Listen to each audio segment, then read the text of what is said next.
Governor ते सरकार विचाले फिर वधी तलखी। गवर्नर ने बजट इजलास नूं नहीं दित्ती मंजूरी। सवालों के जवाब मिलने तो बाद ही सैशन की अपील ते उन्हां क्या करांगा गौर।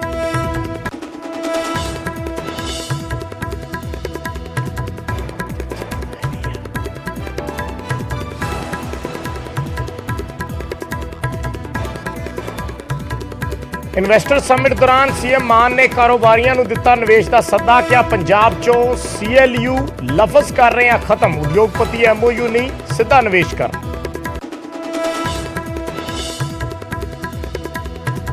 आप MLA अमित रतन का 27 फरवरी तक विजिलेंस नूं मिलिया रिमांड। बठिंडा कोर्ट च कीता सी पेश। रिश्वत कांड च हुई है MLA की गिरफ्तारी।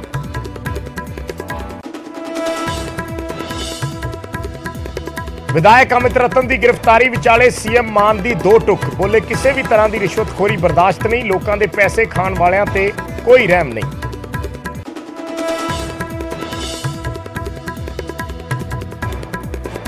विरोधियों ने अमित रतन के बहाने घेरी सरकार। अकाली दल ने की CBI जांच की मांग तो बीजेपी बोली लोगों के दबाव अगे चुकी सरकार। कांग्रेस ने पूछा कि यही है बदला।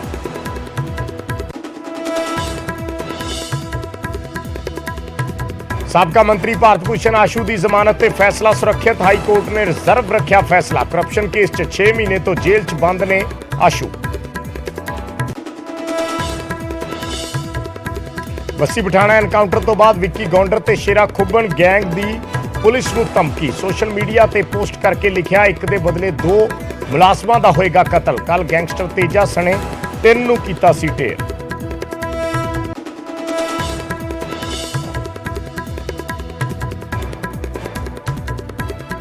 बस्सी पठाणा एनकाउंटर च मारे गए गैंगस्टर मनी सोहता का परिवार आया सामने। पिता ने पुलिस कार्रवाई नूं ठहराया सही तो गैंगस्टर तेजा के परिवार ने पुलिस ते चक्के सवाल। SSP फतेहगढ़ साहब का जवाब जिस कांस्टेबल का होया सी कतल वो भी सी किसी मां का पुत।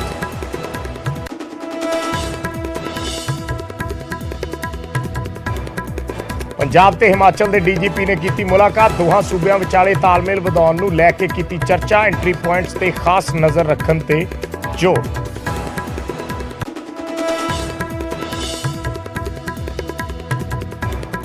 पाकिस्तान के प्रधानमंत्री की चलती प्रेस कॉन्फ्रेंस च हुई फजीयत। डॉलर नूं पाकिस्तान करंसी च तब्दील करदियां होए कन्फ्यूज। पत्रकारां दे ध्यान च लियाउण ते सुधारी गलती।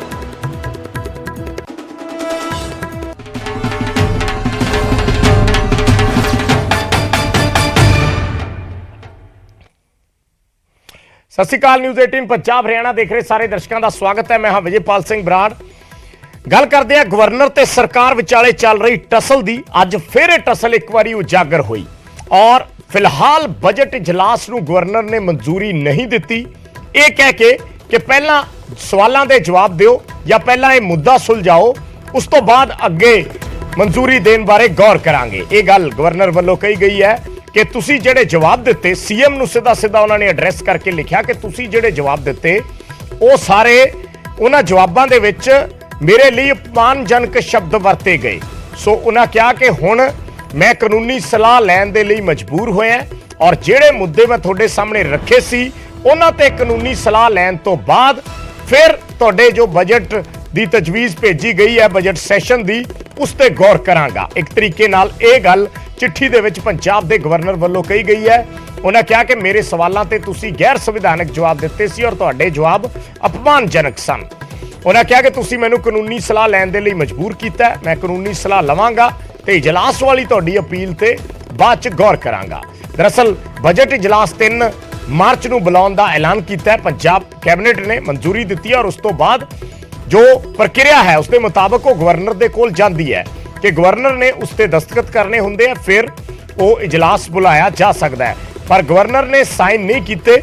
सो इस करके हुण ये भी एक सवाल खड़ा हो गया है कि जे गवर्नर साइन नहीं करते तो की 3 तरीक नूं बजट इजलास बुलाया जा सकेगा। सवाल इसलिए भी क्योंकि गवर्नर के एड्रैस के नाल ही बजट सैशन जिहड़ा है वो शुरू होंदा है। गवर्नर का भाषण होंदा है और उस भाषण दे विच सरकार दीयां प्राप्तियां गिनाईयां जांदियां।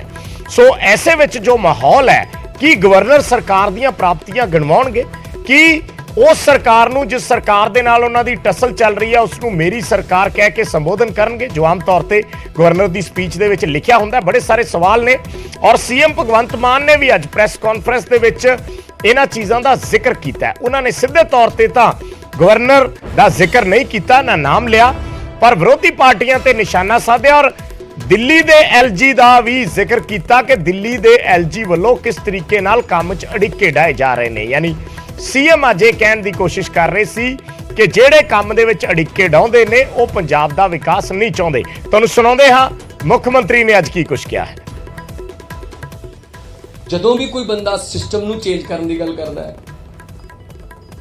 जां सिस्टम नूं बदलण दी गल करदा है, जिहड़े सिस्टम दे बेनीफिशरी ने, जिहड़े सिस्टम दे लाभपात्री ने, जिहड़े सिस्टम तो प्रॉफिट लेंदे ने, वो बाउंस बैक करदे ने, वो रिएक्ट करदे करदे ने, नहीं न्याय किवें हो जावे।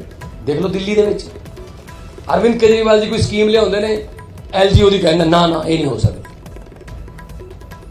अरविंद केजरीवाल जी कहंदे ने ਅਸੀਂ ਫਿਨਲੈਂਡ ਭੇਜਣੇ ਆ ਟੀਚਰ, ਉਹ ਕਹਿੰਦੇ ਨਾ ਨਾ ਇਹ ਕਿਵੇਂ ਭੇਜ ਲਓਗੇ ਪ੍ਰਿੰਸੀਪਲ ਨੂੰ।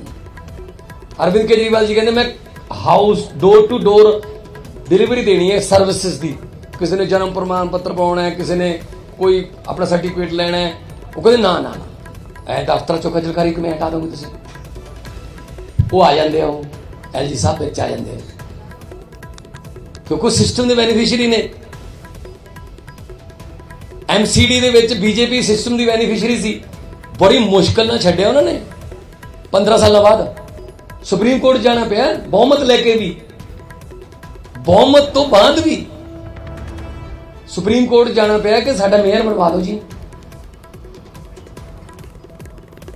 ਸੋ ਸਿਸਟਮ ਦੇ ਬੈਨੀਫਿਸ਼ਰੀ ਨੇ, ਉਹ ਇਸੇ ਕਰਕੇ ਕੁਰਸੀਆਂ ਛੱਡਣੀਆਂ ਔਖੀਆਂ ਹੋ ਜਾਂਦੀਆਂ ਨੇ। ਸੋ ਜਦੋਂ ਦੀਵਾ ਬੁਝਦਾ ਹੁੰਦਾ ਉਹ ਜ਼ਿਆਦਾ ਫਫਾ ਕਰਦਾ ਹੁੰਦਾ। ਪੰਜਾਬ 'ਚ ਵੀ ਕਈ ਪਰਿਵਾਰਾਂ ਦੇ, ਵੱਡੇ ਪਰਿਵਾਰਾਂ ਦੇ, ਪੋਲੀਟੀਕਲ ਪਰਿਵਾਰਾਂ ਦੇ ਦੀਵੇ ਬੁਝਣ ਲੱਗੇ ਨੇ। ਉਹ ਅੱਜ ਕੱਲ੍ਹ ਫਫਾ ਜ਼ਿਆਦਾ ਕਰਦੇ ਆ, ਕੋਈ ਗੱਲ ਨਹੀਂ, ਬੁਝ ਲੈਣਗੇ। ਤਾਂ ਗਵਰਨਰ ਵੱਲੋਂ ਜੋ ਚਿੱਠੀ ਲਿਖੀ ਗਈ ਹੈ ਸੀਐਮ ਨੂੰ, ਉਸ ਤੇ ਆਮ ਆਦਮੀ ਪਾਰਟੀ ਦੇ ਚੀਫ ਸਪੋਕਸਪਰਸਨ ਮਲਵਿੰਦਰ ਕੰਗ ਹੋਰਾਂ ਦਾ ਵੀ ਬਿਆਨ ਆਇਆ। ਮਲਵਿੰਦਰ ਕੰਗ ਨੇ ਨਿਊਜ਼ 18 ਨਾਲ ਗੱਲਬਾਤ 'ਚ ਸਿੱਧੇ ਗਵਰਨਰ ਤੇ ਨਿਸ਼ਾਨੇ ਸਾਧੇ ਔਰ ਉਹਨਾਂ ਨੇ ਕਿਹਾ ਕਿ ਸਰਕਾਰ ਕਿਉਂਕਿ ਐਡਾ ਵੱਡਾ ਸਮਿਟ ਕਰਵਾ ਰਹੀ ਹੈ, ਇਸ ਕਰਕੇ ਉਸ ਨੂੰ ਢਾਹ ਲਾਉਣ ਦੇ ਲਈ ਉਹ ਤਰੀਕ ਚੁਣੀ ਜਾਂਦੀ ਹੈ ਜਾਂ ਉਹ ਸਮਾਂ ਚੁਣਿਆ ਜਾਂਦਾ ਹੈ। ਔਰ ਸਿੱਧੇ ਨਿਸ਼ਾਨੇ ਉਹਨਾਂ ਨੇ ਸਾਧੇ ਪੰਜਾਬ ਦੇ ਗਵਰਨਰ ਤੇ ਕੀ ਕੁਝ ਕਿਹਾ ਤੁਹਾਨੂੰ ਸੁਣਾਉਂਦੇ ਹਾਂ। ਗਵਰਨਰ ਸਾਹਿਬ ਜਿਹੜੇ ਆ ਜੀ ਉਹ ਚੁਣੀ ਹੋਈ ਸਰਕਾਰ ਨੂੰ ਧਮਕਾ ਰਹੇ ਆ, ਯਾਨੀ ਕਿ ਧਮਕੀਆਂ ਦੇ ਰਹੇ ਆ ਕਿ ਮੈਂ ਇਹ ਨਹੀਂ ਕਰਾਂਗਾ, ਮੈਂ ਉਹ ਨਹੀਂ ਕਰਾਂਗਾ। ਦੇਖੋ governor is a nominal head of state. Governor ਦਾ ਜਿਹੜਾ ਐਕਟ ਹੈ ਉਹ ਕਾਉਂਸਲ ਆਫ ਮਿਨਿਸਟਰ ਦੀ ਏਡ ਐਂਡ ਐਡਵਾਈਸ ਤੇ ਹੁੰਦਾ ਹੈ। ਇਹ ਡੈਮੋਕ੍ਰੈਟਿਕ ਕੰਟਰੀ ਹੈ ਔਰ ਚੁਣੀ ਹੋਈ ਇੱਕ ਪੰਜਾਬ 'ਚ ਸਰਕਾਰ ਹੈ। ਗਵਰਨਰ ਦਾ ਮਤਲਬ ਇਹ ਨਹੀਂਗਾ ਵੀ ਜੇ ਤੁਸੀਂ ਡੇ ਟੂ ਡੇ ਅਫੇਅਰਸ ਤੁਸੀਂ ਸਰਕਾਰ ਦੇ ਇੰਟਰਫੇਅਰ ਕਰੋ। ਔਰ ਇਹਨਾਂ ਨੇ ਜਿਸ ਤਰੀਕੇ ਨਾਲ ਗਵਰਨਰ ਸਾਹਿਬ ਦਾ ਰਵੱਈਆ ਲਗਾਤਾਰ ਰਿਹਾ ਹੈ ਪਿਛਲੇ ਤਕਰੀਬਨ 4-5 ਮਹੀਨਿਆਂ ਤੋਂ, ਔਰ ਜਿਸ ਤਰ੍ਹਾਂ ਦੀ ਇਹਨਾਂ ਨੇ ਰਾਜਨੀਤੀ ਕੀਤੀ ਹੈ, ਮੈਨੂੰ ਲੱਗਦਾ ਇਹ ਬੜਾ ਅਨਫੋਰਚੂਨੇਟ ਹੈ, ਅਨਡੈਮੋਕ੍ਰੈਟਿਕ ਹੈ ਔਰ ਇਹ ਪੰਜਾਬ ਦੇ ਲੋਕ ਔਰ ਪੰਜਾਬ ਸਰਕਾਰ ਬਿਲਕੁਲ ਬਰਦਾਸ਼ਤ ਨਹੀਂ ਕਰੂਗੀ। ਨਾ ਸਾਡੇ ਸੰਵਿਧਾਨ ਦੀ ਸਪਿਰਿਟ ਇਹ ਕਹਿੰਦੀ ਆ। ਜੇ ਸੰਵਿਧਾਨ ਦੀ ਸਪਿਰਿਟ ਹੈ ਉਹ ਇਲੈਕਟਿਡ ਜਿਹੜੇ ਨੁਮਾਇੰਦੇ ਆ ਉਹਨਾਂ ਨੂੰ ਇੰਪਾਵਰ ਕਰਦੇ ਆ, ਨਾ ਕਿ ਨੋਮੀਨੇਟਡ ਗਵਰਨਰ ਜਿਹੜੇ ਕਿ ਸਿਰਫ ਆਜ਼ਾਦੀ ਤੋਂ ਟਾਈਮ ਸਿਰਫ ਰਾਜੇ ਮਹਾਰਾਜਿਆਂ ਨੂੰ ਅਬਲਾਈਜ਼ ਕਰਨ ਲਈ ਉਸ ਟਾਈਮ ਇੱਕ ਪ੍ਰੋਵੀਜ਼ਨ ਬਣਾਤਾ। ਸੋ ਮੈਨੂੰ ਲੱਗਦਾ ਡੈਮੋਕ੍ਰੈਟਿਕ ਜਿਹੜੀਆਂ ਪਰੰਪਰਾਵਾਂ ਉਹਦਾ ਸਤਿਕਾਰ ਗਵਰਨਰ ਸਾਹਿਬ ਨੂੰ ਕਰਨਾ ਚਾਹੀਦਾ ਔਰ ਇਸ ਤਰ੍ਹਾਂ ਦੀ ਜਦੋਂ ਜਿਹੜੀ ਆ ਉਹ ਨਹੀਂ ਬਣਾਉਣੀ ਚਾਹੀਦੀ। ਤੇ ਮੋਹਾਲੀ ਦੇ ਇੰਡੀਅਨ ਸਕੂਲ ਆਫ ਬਿਜ਼ਨਸ 'ਚ ਪੰਜਾਬ ਸਰਕਾਰ ਵੱਲੋਂ 2 ਦਿਨਾਂ ਇਨਵੈਸਟਰ ਸਮਿਟ ਦੀ ਸ਼ੁਰੂਆਤ ਕੀਤੀ ਗਈ ਹੈ ਔਰ ਇਸ ਸਮਿਟ 'ਚ ਦੇਸ਼ ਵਿਦੇਸ਼ ਤੋਂ ਕਈ ਨਿਵੇਸ਼ਕ ਹਿੱਸਾ ਲੈ ਰਹੇ ਨੇ। ਇੱਕ ਰਿਪੋਰਟ ਇਸ ਤੇ ਵੀ ਦਿਖਾਉਣੀ ਹੈ।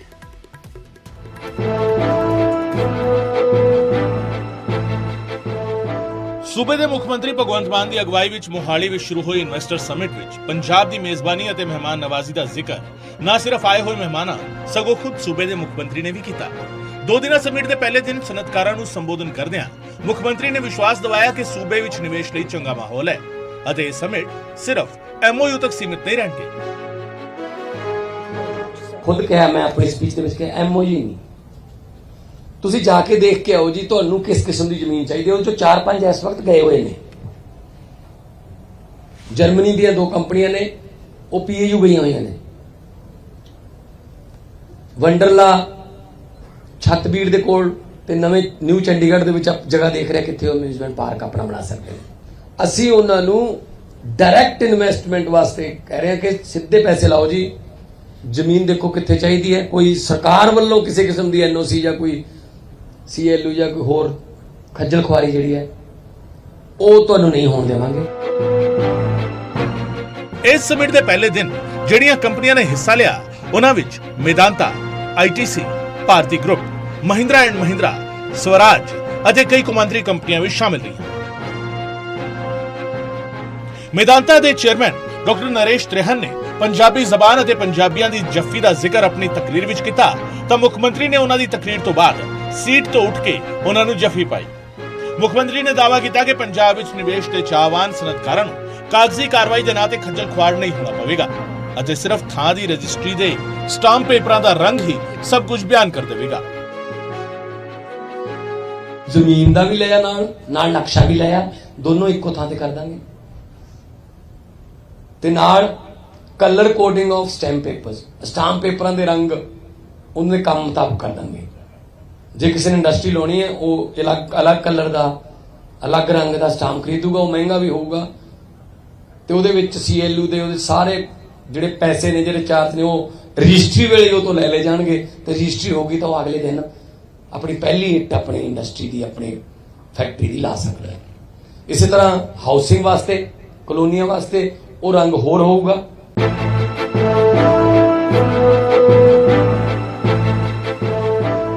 ਇਸ ਸਮਿਟ ਤੋਂ ਪਹਿਲਾਂ ਹੀ ਸਰਕਾਰ ਦਾ ਦਾਅਵਾ ਹੈ ਕਿ ਮਾਰਚ 2022 ਤੋਂ ਲੈ ਕੇ ਹੁਣ ਤੱਕ ਤਕਰੀਬਨ 40,000 ਕਰੋੜ ਦਾ ਨਿਵੇਸ਼ ਪੰਜਾਬ ਵਿੱਚ ਹੋ ਚੁੱਕਿਆ ਹੈ ਅਤੇ ਇਸ ਨਿਵੇਸ਼ ਦੇ ਨਾਲ ਪੰਜਾਬ ਵਿੱਚ 2.5 ਲੱਖ ਦੇ ਕਰੀਬ ਰੁਜ਼ਗਾਰ ਦੇ ਮੌਕੇ ਪੈਦਾ ਹੋਏ ਨੇ। ਮੋਹਾਲੀ ਤੋਂ ਪੰਕਜ ਕਪਾਹੀ ਦੇ ਨਾਲ bureau report, news 18 Punjab.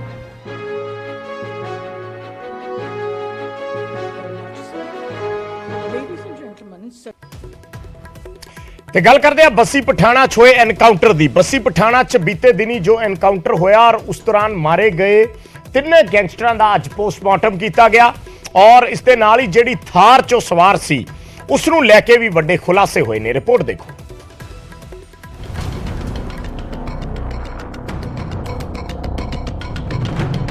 Bassi Pathana 'ਚ ਬੀਤੇ ਦਿਨ ਹੋਏ ਐਨਕਾਊਂਟਰ ਵਿੱਚ ਮਾਰੇ ਗਏ ਗੈਂਗਸਟਰਾਂ ਦਾ ਵੀਰਵਾਰ ਨੂੰ ਪੋਸਟਮਾਰਟਮ ਕੀਤਾ ਗਿਆ। ਪੋਸਟਮਾਰਟਮ ਕਰਾਉਣ ਦੇ ਲਈ ਬਾਕਾਇਦਾ ਡਾਕਟਰਾਂ ਦੇ ਬੋਰਡ ਨੂੰ ਤਾਇਨਾਤ ਕਰਨ ਦੇ ਨਾਲ ਇਸ ਪੂਰੀ ਪ੍ਰਕਿਰਿਆ ਦੀ ਵੀਡੀਓਗ੍ਰਾਫੀ ਕਰਾਈ ਗਈ ਸੀ। ਐਨਕਾਊਂਟਰ ਦੀ ਜਾਂ ਜਦੋਂ ਕੋਈ ਪੁਲਿਸ ਐਨਕਾਊਂਟਰ ਦੇ ਵਿੱਚ ਮਾਰਿਆ ਜਾਂਦਾ ਉਹਦੇ ਅਨੁਸਾਰ ਜੋ ਨੈਸ਼ਨਲ ਹਿਊਮਨ ਰਾਈਟਸ ਕਮਿਸ਼ਨ ਵੱਲੋਂ ਜੋ ਇੰਸਟਰਕਸ਼ਨਸ ਨੇ ਜਿਹਦੇ ਲਈ ਅਸੀਂ ਐਪਲੀਕੇਸ਼ਨ ਦਿੱਤੀ ਹੈ ਐਸਐਮਓ ਸਾਹਿਬ ਨੂੰ ਤੇ ਉਹਨਾਂ ਨੇ board of doctors the executive magistrate ਇੱਥੇ ਪ੍ਰੈਜ਼ੈਂਟ ਨੇ ਤੇ ਵੀਡੀਓਗ੍ਰਾਫੀ ਹੋਊਗੀ ਤੇ ਇਸ ਦਾ ਜੋ ਪ੍ਰੋਸੀਜਰ ਅਸੀਂ ਪ੍ਰੋਸੀਜਰ ਮੁਤਾਬਕ ਚੱਲ। ਉਧਰ ਦੂਜੇ ਪਾਸੇ ਨਾ ਗੈਂਗਸਟਰਾਂ ਦੇ ਪਰਿਵਾਰ ਵੀ ਸਾਹਮਣੇ ਆਏ ਤੇ ਉਹਨਾਂ ਆਪੋ ਆਪਣੇ ਪੱਧਰ ਤੇ ਬਿਆਨ ਵੀ ਦਿੱਤੇ। ਗੈਂਗਸਟਰ ਮਨੀ ਸਹੋਤਾ ਦੇ ਪਿਤਾ ਨੇ ਪੁਲਿਸ ਦੀ ਇਸ ਕਾਰਵਾਈ ਨੂੰ ਸਹੀ ਦੱਸਿਆ ਤਾਂ ਨਵਾਂ ਸ਼ਹਿਰ ਦੇ ਵਿੱਚ ਤਜਿੰਦਰ ਤੇਜਾ ਦੀ ਮਾਤਾ ਨੇ ਐਨਕਾਊਂਟਰ ਤੇ ਸਵਾਲ ਖੜੇ ਕੀਤੇ। ਮੈਂ ਉਹਨੂੰ ਬੜਾ ਕਰਦਾ ਜੀ। ਸਰ 307 ਦਾ ਮਾਮਲਾ ਦਰਜ ਕਰਾਇਆ ਹੋਇਆ ਸੀ। ਹੋਇਆ ਹੈ ਜੀ 24 ਤਰੀਕ ਆ ਮੁੰਡਿਆਂ ਦੀ ਜੀ। ਉੱਥੇ ਕਹਿੰਦੇ ਸੀ ਉੱਥੇ ਪਹੁੰਚੇ ਤਾਂ ਨਾ ਕਰਾਂਗੇ। ਹਾਂਜੀ 3 ਮਹੀਨਿਆਂ ਤੋਂ ਘਰੋਂ ਨਿਕਲਿਆ ਉਹ ਜ਼ਿਆਦਾ ਨਹੀਂ। ਉਹਦਾ ਰਿਕਾਰਡ ਪੇਪਰ ਜਾ ਧਮਕੀਆਂ ਦਿੰਦੇ ਸੀ ਮਾਰਨ ਨੂੰ ਇਹਨੂੰ ਮਾਰਨ ਦੀ ਧਮਕੀ। ਨਹੀਂ ਟੀਮ ਨਹੀਂ ਸੀਗੇ। ਇਹ ਤਾਂ ਜਿਹੜਾ ਐਨਕਾਊਂਟਰ ਪੁਲਿਸ ਨੇ ਕੀਤਾ, ਪੁਲਿਸ ਨੇ ਐਨਕਾਊਂਟਰ ਨੂੰ ਕਿੱਦਾਂ ਦੇਖਦੇ? ਮੈਂ ਸਹੀ ਦੇਖਦਾ ਜੀ। ਜਿਹੜਾ ਬੰਦਾ ਗਲਤ ਆ ਉਹਨੂੰ ਪੁਲਿਸ ਨੇ ਵਧੀਆ ਡਿਊਟੀ ਕੀਤੀ ਸਰ। ਮੈਨੂੰ ਕੁਝ ਨਹੀਂ ਪਤਾ ਉਹਦਾ। ਪੁਲਿਸ ਨੇ ਜਾਂ ਸਰਕਾਰ ਨੇ ਕਦੇ ਕੋਈ ਵਾਰਨਿੰਗ ਦਿੱਤੀ ਹੋਵੇ ਪਹਿਲਾਂ? ਗੈਂਗਸਟਰ ਤਾਂ ਸਾਰਿਆਂ ਨੂੰ ਬਣਾ ਦਿੰਦੇ ਅੱਜ ਕੱਲ। ਸਾਰਾ ਪੰਜਾਬ ਗੈਂਗਸਟਰਾਂ ਦਾ ਬਣਾਉਂਦਾ ਵਾ। ਉਹਦੇ ਵਿੱਚ ਮੇਰਾ ਵੀ ਹੋਊਗਾ। ਪਿਛਲੀ ਵਾਰ ਘਰ ਕਦੋਂ ਆਇਆ ਸੀ? ਉਹ 10-11 ਦਿਨ ਬਾਅਦ ਆ ਗਏ ਸੀ। ਮੈਂ ਇਹਨੂੰ ਕਚਹਿਰੀਆਂ ਵਿੱਚ ਦੇਖ ਆਈ ਸੀ ਬਲਾਚੌਰ। ਫਿਰ ਇਹਨੇ ਮੈਨੂੰ ਦੱਸਿਆ ਜੀ ਮੇਰੀ ਜ਼ਮਾਨਤ ਹੋਣੀ ਹੈ। ਫਿਰ ਜ਼ਮਾਨਤ ਹੋ ਗਈ ਇਹਦੀ। ਇਸ ਸਭ ਦੇ ਵਿਚਾਲੇ ਇੱਕ ਅਹਿਮ ਖੁਲਾਸਾ ਇਹ ਵੀ ਹੋਇਆ ਕਿ ਜਿਸ ਥਾਰ ਦੇ ਵਿੱਚ ਇਹ ਗੈਂਗਸਟਰ ਸਵਾਰ ਸਨ ਉਸ ਦੀ ਨੰਬਰ ਪਲੇਟ ਫਰਜ਼ੀ ਸੀ। ਇਸ ਥਾਰ ਦੀ ਅਸਲ ਰਜਿਸਟ੍ਰੇਸ਼ਨ ਜ਼ੀਰਕਪੁਰ ਦੇ ਇੱਕ ਨੌਜਵਾਨ ਦੇ ਨਾਂ ਤੇ ਸੀ। ਜ਼ੀਰਕਪੁਰ ਦੇ ਵਿੱਚ ਪੁਲਿਸ ਨੇ ਉਸ ਸ਼ਖਸ ਦੀ ਭਾਲ ਵਿੱਚ ਰੇਡ ਵੀ ਕੀਤੀ ਪਰ ਪੁਲਿਸ ਦੇ ਉੱਥੇ ਪਹੁੰਚਣ ਤੋਂ ਪਹਿਲਾਂ ਹੀ ਥਾਰ ਦਾ ਅਸਲ ਮਾਲਿਕ ਫਰਾਰ ਹੋ ਚੁੱਕਿਆ ਸੀ। ਬਹਰਹਾਲ ਪੁਲਿਸ ਇਸ ਮਾਮਲੇ ਦੇ ਪੂਰੇ ਤਾਰ ਖੰਗਾਲ ਰਹੀ ਹੈ ਤੇ ਇਸ ਮਾਮਲੇ ਦੀ ਪੂਰੀ ਡੂੰਘਾਈ ਦੇ ਨਾਲ ਜਾਂਚ ਕਰ ਰਹੀ ਹੈ। ਸ੍ਰੀ ਫਤਿਹਗੜ੍ਹ ਸਾਹਿਬ ਤੋਂ ਗੁਰਦੀਪ ਸਿੰਘ ਦੇ ਨਾਲ ਚੰਡੀਗੜ੍ਹ ਤੋਂ ਮਨੋਜ ਰਾਠੀ ਦੀ report, news 18 Punjab.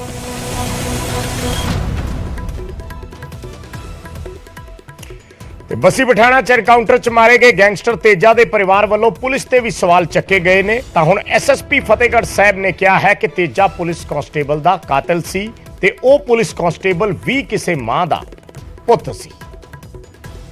Punjab police ਅਤੇ ਗੈਂਗਸਟਰ ਦੇ ਵਿਚਾਲੇ ਕੱਲ ਮੁੱਠਭੇੜ ਹੁੰਦੀ ਹੈ। 3 ਗੈਂਗਸਟਰਾਂ ਦਾ ਮਰਡਰ ਹੋ ਜਾਂਦਾ, ਪੁਲਿਸ ਦੇ ਵੱਲੋਂ ਐਨਕਾਊਂਟਰ ਜਿਹੜਾ ਉਹਨਾਂ ਦਾ ਕਰ ਦਿੱਤਾ ਜਾਂਦਾ। ਉਸ ਤੋਂ ਬਾਅਦ ਪਰਿਵਾਰ ਅੱਗੇ ਆਉਂਦੇ ਆ ਉਹਨਾਂ ਗੈਂਗਸਟਰਾਂ ਦੇ ਔਰ ਪੁਲਿਸ ਦੀ ਕਾਰਗੁਜ਼ਾਰੀ ਦੇ ਉੱਤੇ ਸਵਾਲ ਚੁੱਕ ਰਹੇ ਨੇ ਕਿ ਪੁਲਿਸ ਦੀ ਕਾਰਵਾਈ ਗਲਤ ਹੈ। ਕਈ ਕੇਸਾਂ ਦੇ ਵਿੱਚ ਤੇਜਾ ਜਿਹੜਾ ਉਹ ਬਰੀ ਹੋ ਗਿਆ ਸੀ। ਮੇਰੇ ਨਾਲ ਐਸਐਸਪੀ ਮੈਮ ਨੇ। ਮੈਮ, ਕਿਸ ਤਰੀਕੇ ਦੇ ਨਾਲ ਦੇਖਦੇ ਹੋ? ਪਰਿਵਾਰ ਅੱਗੇ ਆਇਆ, ਪਰਿਵਾਰ ਕਹਿ ਰਿਹਾ ਹੈ ਕਿ ਪੰਜਾਬ ਦਾ ਪੁੱਤ ਸੀਗਾ, ਪੁਲਿਸ ਨੇ ਗਲਤ ਤਰੀਕੇ ਨਾਲ ਮਾਰ ਦਿੱਤਾ, ਇਸ ਤਰੀਕੇ ਨਾਲ ਨਹੀਂ ਮਾਰਨਾ ਚਾਹੀਦਾ ਸੀ, ਐਨਕਾਊਂਟਰ ਨਹੀਂ ਕਰਨਾ ਚਾਹੀਦਾ ਸੀ। ਦੇਖੋ ਜੀ, ਜਿਹੜਾ ਤਜਿੰਦਰ ਤੇਜਾ ਸੀਗਾ ਇਹਦੇ ਤੇ ਕੁੱਲ 34 FIR ਸੀਗੀਆਂ। ਇਹ 11 FIRs ਦੇ ਵਿੱਚ ਕਨਵਿਕਟਡ ਸੀਗਾ ਤੇ ਤਕਰੀਬਨ 18 FIRs ਜਿਹੜੀਆਂ ਸੀਗੀਆਂ ਉਹ ਅੰਡਰ ਟ੍ਰਾਇਲ ਸੀਗੀਆਂ। ਤੇ ਜਿੱਦਾਂ ਕਿ ਤੁਸੀਂ ਸਾਰੇ ਜਾਣਦੇ ਹੋ, ਕੱਲ ਦੱਸਿਆ ਵੀ ਗਿਆ ਸਾਰੇ ਮੀਡੀਆ ਨੂੰ ਕਿ ਜਿਹੜਾ ਸਾਡਾ ਪੁਲਿਸ ਕਾਂਸਟੇਬਲ ਸ਼ਹੀਦ ਹੋਇਆ ਸੀਗਾ ਕੁਲਦੀਪ ਸਿੰਘ ਬਾਜਵਾ, ਜਿਹੜਾ ਕਿ ਫਲੋਰ ਥਾਣੇ ਦੇ ਵਿੱਚ ਪਰਚਾ ਵੀ ਦਰਜ ਹੋਇਆ ਸੀਗਾ, ਉਸ ਕੇਸ ਦੇ ਵਿੱਚ ਇਹ ਵਾਂਟਡ ਸੀਗੇ ਸਾਰੇ ਜਿਹੜੇ ਸੀਗੇ, ਇਹਨਾਂ ਦਾ ਕ੍ਰਿਮੀਨਲ ਕਨਸਪੀਰੇਸੀ ਦਾ ਪਾਰਟ ਸੀਗੇ ਤੇ ਵਾਂਟਡ ਸੀਗੇ ਉਸ ਕੇਸ ਦੇ ਵਿੱਚ।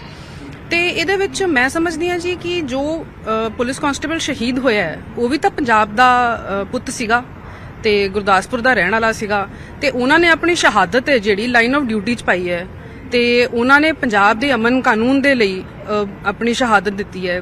ਤੇ ਮੈਂ ਸਮਝਦੀ ਹਾਂ ਉਹਨਾਂ ਦੀ ਸ਼ਹਾਦਤ ਸਭ ਤੋਂ, ਇਹਨੂੰ ਸੁਪਰੀਮ ਸੈਕਰੀਫਾਈਸ ਕਿਹਾ ਜਾਂਦਾ ਜੀ ਫੋਰਸਿਸ ਦੇ ਵਿੱਚ, ਸਭ ਤੋਂ ਵੱਡੀ ਸ਼ਹਾਦਤ ਹੈ ਉਹਨਾਂ ਦੀ। ਪਰਿਵਾਰ ਨੂੰ ਕਿਸ ਤਰੀਕੇ ਨਾਲ ਦੇਖ ਰਹੇ ਹੋ? ਕਹਿ ਰਹੇ ਕਿ ਸਿਆਸੀ ਲੋਕਾਂ ਨੇ ਜਿਨ੍ਹਾਂ ਨੇ ਬਣਾਇਆ ਉਹਨਾਂ ਦੇ ਉੱਤੇ ਵੀ ਐਕਸ਼ਨ ਹੋਣਾ ਚਾਹੀਦਾ, ਜਿਨ੍ਹਾਂ ਦੀ ਸ਼ਹਿ ਤੇ ਉਹ ਇਸ ਤਰੀਕੇ ਨਾਲ ਗਲਤ ਰਾਹ ਪੈ ਗਿਆ। ਦੇਖੋ ਜੀ, ਇਹ ਨਿੱਜੀ ਉਹਨਾਂ ਦਾ ਦੁੱਖ ਹੈ ਤੇ ਇਹਦੇ ਤੇ ਮੈਂ ਕੋਈ ਟਿੱਪਣੀ ਨਹੀਂ ਕਰਨਾ ਚਾਹੂੰਗੀ ਤੇ ਪਰ ਪੁਲਿਸ ਵੱਲੋਂ ਜੋ ਐਕਸ਼ਨ ਕੀਤਾ ਗਿਆ ਹੈ ਉਹ ਬਿਲਕੁਲ ਲੀਗਲ ਹੈ। ਤੇ ਜਿੱਦਾਂ ਕਿ ਮੈਂ ਤੁਹਾਨੂੰ ਦੱਸਿਆ ਹੈ ਕਿ ਸਾਡਾ ਇੱਕ ਪੁਲਿਸ ਕਾਂਸਟੇਬਲ ਜਿਹੜਾ ਸ਼ਹੀਦ ਹੋਇਆ ਸੀ ਉਸ ਕੇਸ ਦੇ ਵਿੱਚ ਇਹ ਵਾਂਟਡ ਨੇ ਤੇ ਉਹ ਪੰਜਾਬ ਦੇ ਪੁੱਤ ਸੀਗੇ ਤੇ ਮੇਰਾ ਖਿਆਲ ਹੈ, ਜਿੱਦਾਂ ਮੈਂ ਪਹਿਲਾਂ ਵੀ ਕਿਹਾ ਕਿ ਉਹਨਾਂ ਦਾ ਸੈਕਰੀਫਾਈਸ ਹੈ ਤੇ ਜੋ ਉਹਨਾਂ ਦੀ ਸ਼ਹਾਦਤ ਹੈ ਉਹ ਬਹੁਤ ਵੱਡੀ ਹੈ। ਕੱਲ ਜਿਹੜਾ ਐਨਕਾਊਂਟਰ ਕੀਤਾ ਗਿਆ, ਮੁੱਠਭੇੜ ਹੋਈ, ਇਹ ਪਹਿਲਾਂ ਉਹਨਾਂ ਵੱਲੋਂ ਫਾਇਰ ਕੀਤਾ ਗਿਆ ਜਾਂ ਤੁਸੀਂ ਉਹਨਾਂ ਨੂੰ ਰੁਕਣ ਨੂੰ ਕਹਿ ਰਹੇ ਸੀ, ਉਹ ਰੋਕ ਨਹੀਂ ਰਹੇ ਸੀਗੇ ਤਾਂ ਫਾਇਰਿੰਗ ਕੀਤੀ ਗਈ? ਕੀ ਕੁਝ ਕੱਲ ਦਾ ਐਨਕਾਊਂਟਰ ਕਿਵੇਂ ਹੋਇਆ ਸੀ?